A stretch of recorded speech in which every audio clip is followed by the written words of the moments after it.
Assalamualaikum warahmatullahi wabarakatuh. Halo semuanya. Perkenalkan, nama saya Muhammad Gilang Ramadan dengan NPM 20245111031. Saya sebagai perwakilan dari kelompok 4. Pada video kali ini, saya akan menjelaskan perancangan dan implementasi sistem basis data pada studi kasus sistem informasi tiket online.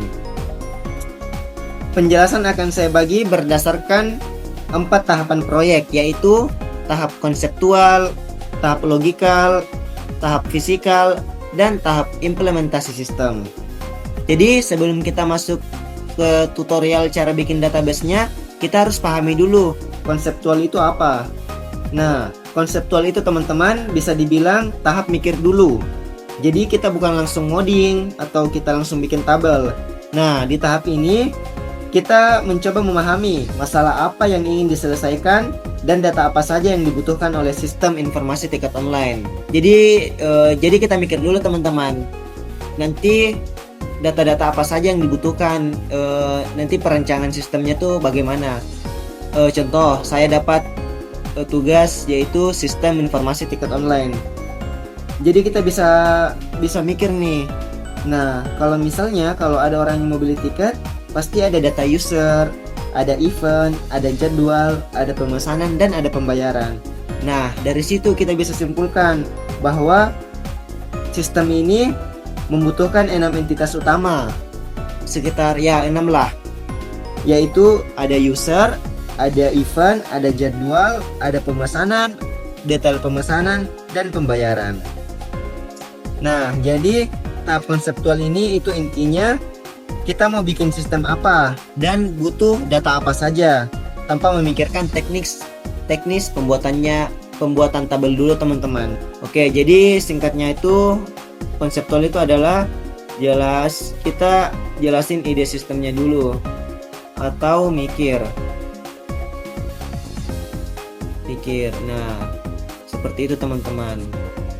Setelah tahap konseptual, selanjutnya kita masuk ke tahap logikal. Nah, tahap logikal adalah tahap perancangan struktur database secara logis, di mana kebutuhan sistem yang sudah dianalisis sebelumnya mulai diterjemahkan menjadi tabel, atribut, dan hubungan antar tabel. Tetapi kita belum membahas penyimpanan fisik secara detail. Nah, pada tahap logikal ini saya merancang struktur tabel yang dibutuhkan oleh sistem informasi tiket online. Contohnya seperti ini teman-teman. Nah, tabel yang saya rancang pada tahap logikal terdiri dari 6 tabel utama, yaitu tabel user yang digunakan untuk menyimpan data penggunaan sistem, ada tabel event yang digunakan untuk menyimpan informasi acara tersedia, ada tabel jadwal yang digunakan untuk menyimpan jadwal pelaksanaan event, ada tabel pemesanan yang digunakan untuk menyimpan data transaksi pemesanan tiket, dan ada tabel detail pemesanan yang digunakan untuk menyimpan rincian tiket yang dipesan dalam satu transaksi, dan terakhir ada tabel pembayaran yang digunakan untuk menyimpan informasi pembayaran dari pemesanan. Nah, pada tahap logikal kita juga buat relationship. Nah, ini untuk menggambarkan hubungan antar data. Nah, contohnya seperti ini. Jadi relationship ini bertujuan untuk menjaga konsistensi data dan menghindari duplikasi data. Jadi tabel-tabel ini nanti saling berkaitan antar tabel yang lain. Nah, itu gunanya relationship ini untuk menggabungkan data tabel. Jadi saling berkaitan. Nah, selain relationship ini, pada tahap logikal juga kita rancang query seperti ini. Nah, query ini digunakan untuk menggabungkan data dari beberapa tabel agar dapat ditampilkan sesuai kebutuhan sistem. Nah, selain query juga pada tahap logikal kita juga membuat from.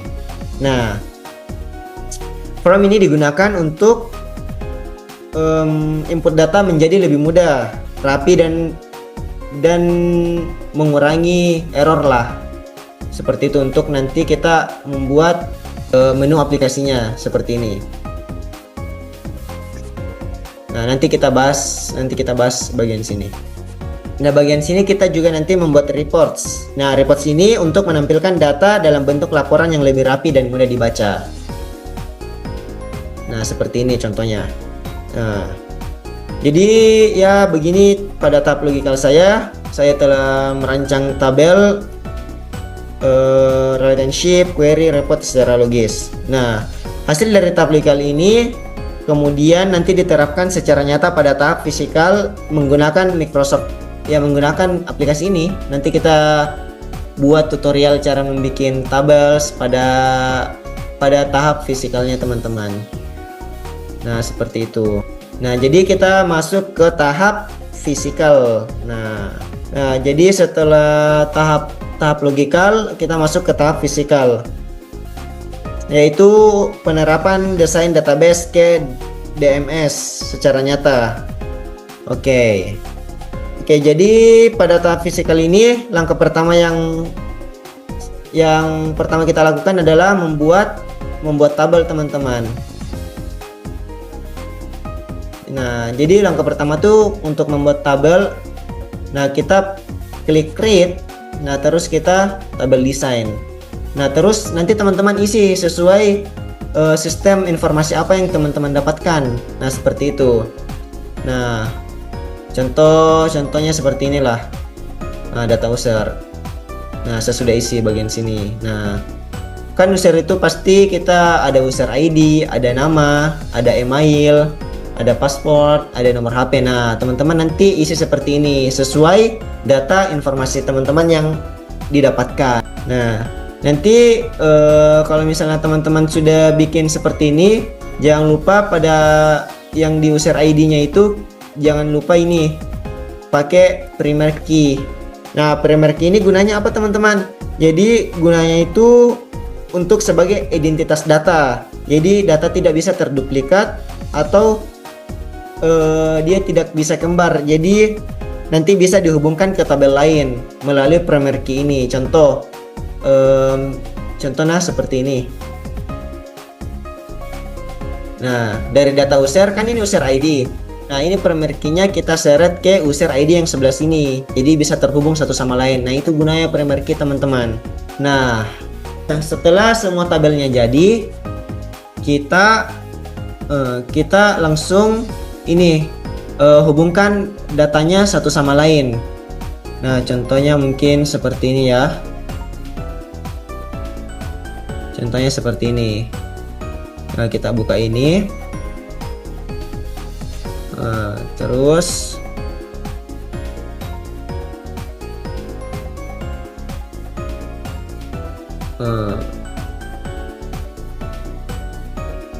nah, contoh kecilnya seperti ini, user, terus pemesanan. Nah, nanti saling berkaitan teman-teman. Nah, detail pemesanan. Nah, contoh seperti ini. Nah, order ID ini kita seret ke order ID yang sebelah sini. Nah, kita tekan ini terus create. Nah, seperti itu. Nanti dia tersambung sama lain. Nah, jadi teman-teman lakukan untuk semua tabelnya. Nah, seperti itu tadi ya. Nah, jadi setelah semuanya terhubung seperti ini, nah kita isi data-data di dalam tabelnya. Contohnya seperti ini teman-teman. Nah, contohnya kan user ini. Pertama itu pasti kayak begini teman-teman. Pasti dia berawal seperti ini untuk tampilan pertamanya. Jadi kita klik kanan terus kita ini desain view. Salah.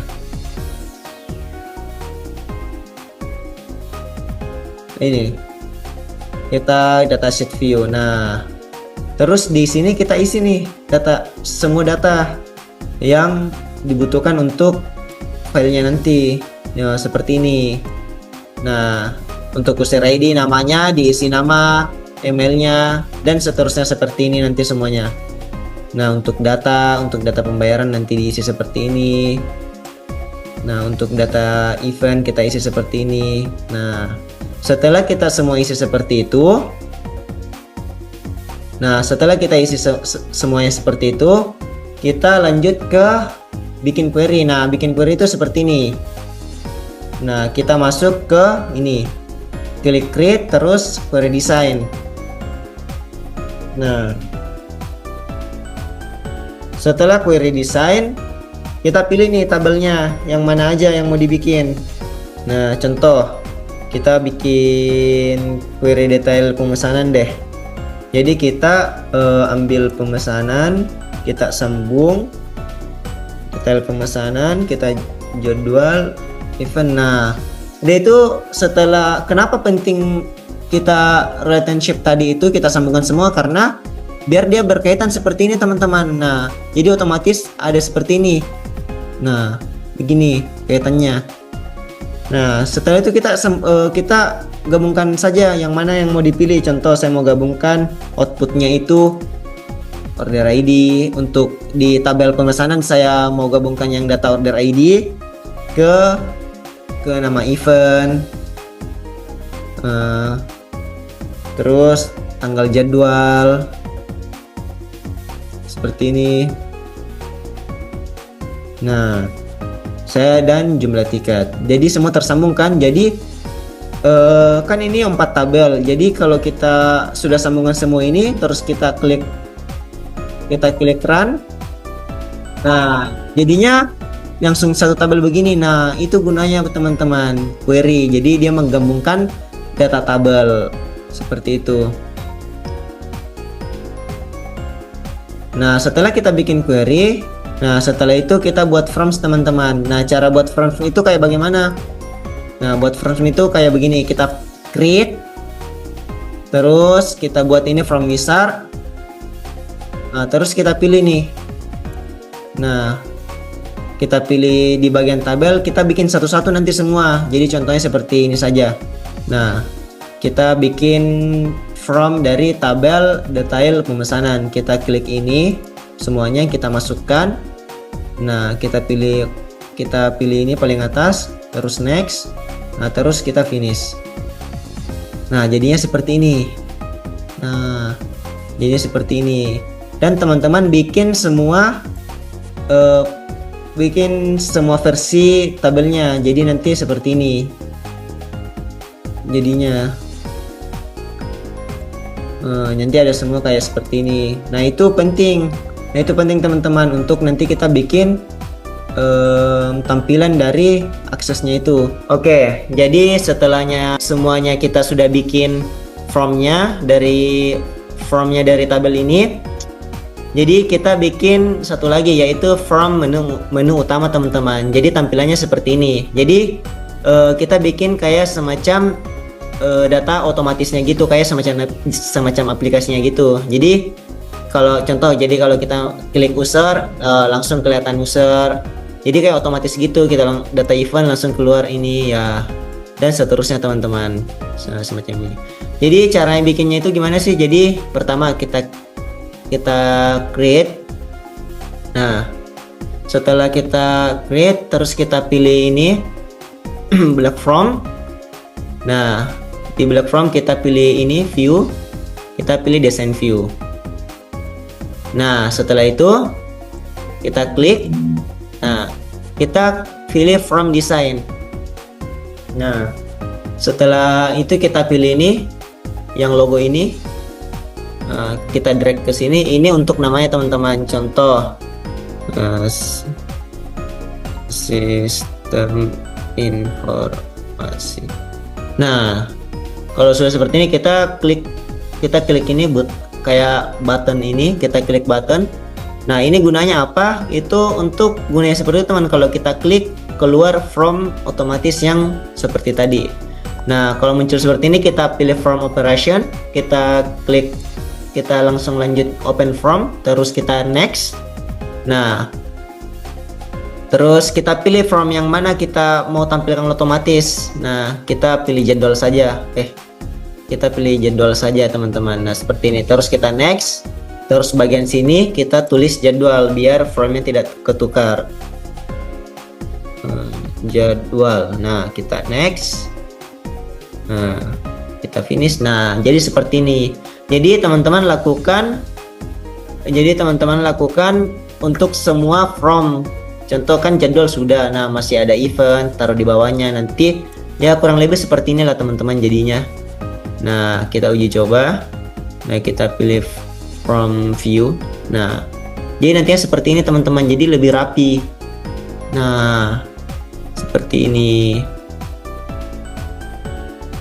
Nah, setelah teman-teman sudah bikin semuanya seperti ini, biar nanti kita keluar akses terus kalau kita masuk kembali otomatis tampilannya seperti ini, kita pilih file, terus kita pilih option. Nah, terus kita pilih ini di bagian ini database.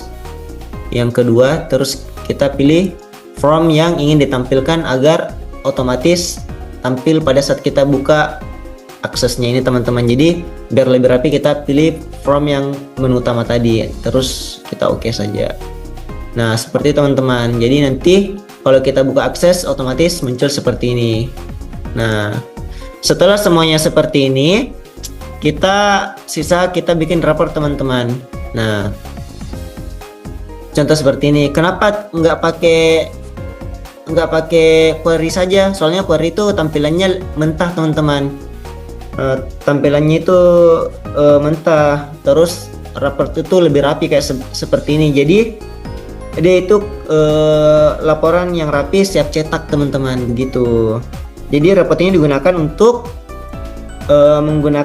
untuk menampilkan hasil query dalam bentuk laporan yang lebih rapi dan mudah dibaca teman-teman, seperti ini. Nah, gunanya itu ya contohnya itu seperti ini. Kalau kita mau bikin, kita pilih create, terus kita klik ini, terus kita pilih nih yang mana yang mau kita bikin. Nah, contoh saya pilih nih query dari pemesan besar, terus kita masukkan. Terus kita next bagian sini, kita next saja, terus kita finish. Nah, jadinya seperti ini teman-teman. Tapi cukup satu query saja, cukup satu report saja teman-teman, seperti ini. Nah, setelah semuanya sudah jadi, nah ini sudah siap untuk disambungkan ke web teman-teman atau Python. Ini database kita sudah jadi 100% teman-teman. Jadi sudah jadi seperti ini, kita masuk ke tahap implementasi sistem. Nah, implementasi sistem untuk kita sambungkan ke bahasa programan. Nah, cara-caranya gimana sih untuk bisa database kita yang sudah kita buat itu tersambung ke Python? Nah, saya akan menjelaskan cara-caranya step by step. Nah, pertama-tama database yang sudah teman-teman bikin di Microsoft Access itu teman-teman save terlebih dahulu. Nah, menggunakan format ACC_ACCDB. Nah, itu artinya apa sih? ACCDB itu artinya Microsoft Access Database. Nah, kenapa harus ACCDB bukan yang lain? Karena akses versi terbaru 2010 ke atas itu pakai ACCDB. Nah, Python juga mendukung ACCDB. Nah, format ACCDB digunakan karena merupakan format standar Microsoft Access versi terbaru. Nah, setelah itu teman-teman jangan lupa itu download aplikasi Pythonnya dulu. Bisa di Chrome. Nah, kalau untuk cara mendownload aplikasinya itu ya teman-teman bisa cari tutorial di YouTube lah. Nah, setelah teman download, pastikan Pythonnya itu sudah terinstall. Nah, teman-teman bisa cek itu dengan cara ketik Windows R, terus teman-teman ketik cmd, terus enter. Nah, teman-teman bisa cek Python spasi version. Nah, Kebetulan Python versi saya itu ada di Python 3.9.5. Itu Python yang saya pakai teman-teman. Setelah teman-teman sudah download Python, ya teman-teman bikin satu folder. Nah, folder itu folder yang kita bikin itu nanti isinya ada file-file codingan, file-file database yang sudah kita bikin. Nah, jadi kenapa harus satu folder? Karena Python itu mencari berdasarkan lokasi. Kalau misalnya terpencar, file tidak ketemu, itu bisa menyebabkan error teman-teman. Nah, isinya foldernya itu seperti ini. Nah, jadi ada file ini, ada file ini. Jadi saya jelaskan gunanya file-file ini apa saja ya. Nah, jadi ada file templates. Nah, gunanya itu isinya itu folder-folder itu HTML teman-teman. Nah, kenapa harus ada folder templates dan HTML? Karena supaya data dari database kita bisa ditampilkan ke orang. Nah, jadi analogi simpelnya itu begini teman-teman. Database yang sudah kita bikin tadi itu semacam gudang. Nah, terus bahasa programan Python itu semacam pegawai yang ambil barang lah. Nah, HTML ini itu adalah etalase token teman-teman, produk yang ingin ditampilkan atau yang ingin dijual. Nah, seperti itu.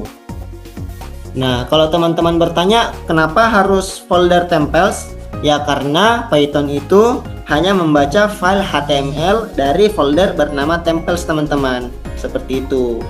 Jadi folder templates ini digunakan untuk menyimpan tampilan web agar data dari database bisa ditampilkan ke pengguna. Nah, seperti ini contohnya nih. Nah, contohnya saya kan ada di database yang sudah saya bikin itu ada ini, ada tabel jadwal. Nah, jadi kita bikin HTML-nya itu teman-teman seperti ini. Nah, cara bikin HTML itu teman-teman bisa cari caranya itu ada di YouTube, ada di AI, ChatGPT, Blackbox, dan semacamnya lah. Nah, ada juga file yang kita bikin itu di sini file codingannya teman-teman itu app.py. Nah, jadi dia ini semacam pusat sistem teman-teman. Jadi fungsinya itu untuk menghubungkan database, akses, mengambil data, dan menjalankan server teman-teman. Tanpa app.py ini itu HTML cuma gambar mati teman-teman. Database tidak bisa diakses. Nah, jadi analoginya tuh seperti app.py ini itu seperti remote TV. Nah, tanpa remote TV TV ada tapi kan tidak bisa dipakai lah, semacam itu. Jadi file app.py ini berfungsi sebagai penghubung antar database dan tampilan web. Nah, seperti ini teman-teman. Nah, jadi untuk cara membuat ini ya teman-teman juga bisa cari contoh cara-caranya itu di YouTube, di AI, ChatGPT, dan semacamnya lah. Nah, setelah teman-teman sudah satukan file-file dalam satu folder begini, nah kita bisa langsung masuk ke codingannya teman-teman. Nah, teman-teman sisa klik bagian sini, terus ya seperti tadi CMD. Nah, sudah masuk begini, terus teman-teman bisa klik ini dulu, klik dir. Nah, dir itu ya singkatan dari directory ya teman-teman. Jadi perintah untuk melihat isi folder. Nah, seperti ini. Jadi fungsi perintahnya ini adalah untuk kita bisa melihat folder apa saja, file apa saja yang ada di folder itu tadi. Jadi kita bisa pastikan dulu lah folder app.py ada atau tidak, templates ada tidak, database yang sudah kita bikin ada tidak. Kalau misalnya sudah pasti ada semua ya kita bisa langsung masuk ke kayaknya teman-teman bisa install dulu ini Python. Teman-teman bisa ketik ini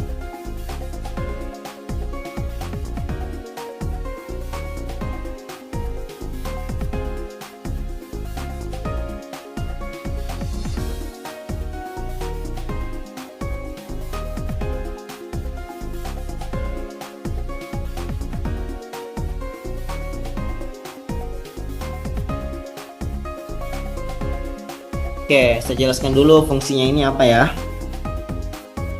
Nah, ini fungsinya itu PyODBC.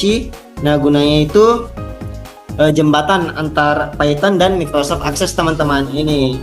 Jadi tanpa ini Python tidak dikenal akses teman-teman, database tidak bisa dibuka. Nah, jadi bahasa programannya ini digunakan untuk agar Python bisa membaca dan mengambil data dari database Access. Nah, sedangkan Flux ini apa?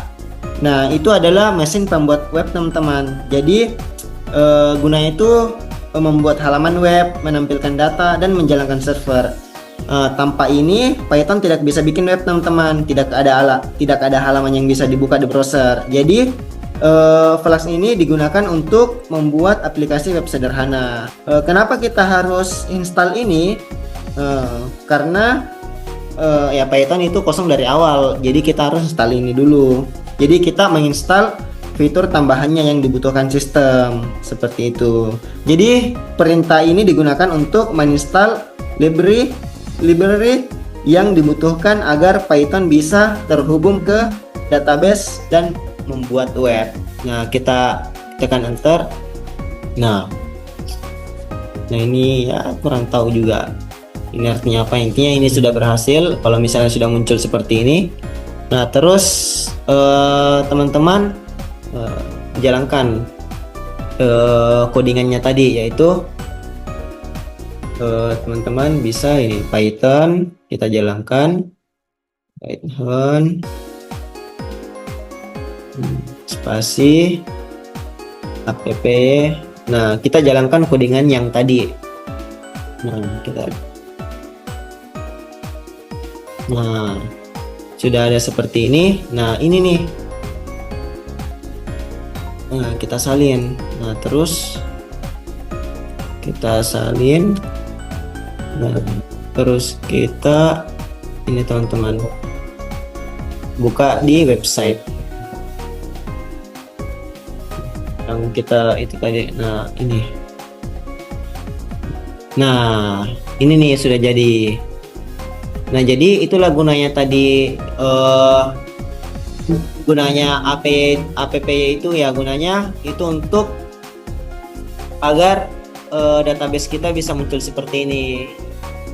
Nah, jadi kita sisa klik data user. Nah, sesuai kan dengan yang ada di database kita, contoh data user. Nah, sesuai ini Gilang.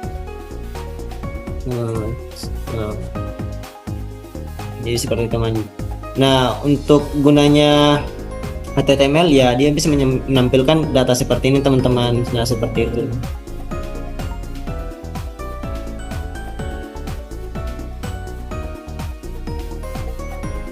Nah, kalau seperti ini nah, sudah jadi, dan kita bisa berikan link ini ke teman, terus dia bisa akses database kita. Seperti itu teman-teman.